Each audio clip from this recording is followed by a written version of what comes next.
অমৰাৱতীপুৰত পুনৰ কি অঘটন ঘটিব পাৰে।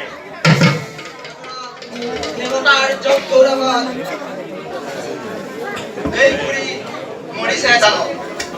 দৈত্য মাতা ইত্যাদি মাতৃ হৈ দেৱৰ ৰহিত চিন্তি শুক্ৰাচাৰ্য ব্ৰাহ্মণৰ চাপিছে ওচৰ। হত হত দৈত্যৰ পুনৰ জনম, তাৰ বাবে দেৱগণ নহবা হচকিত।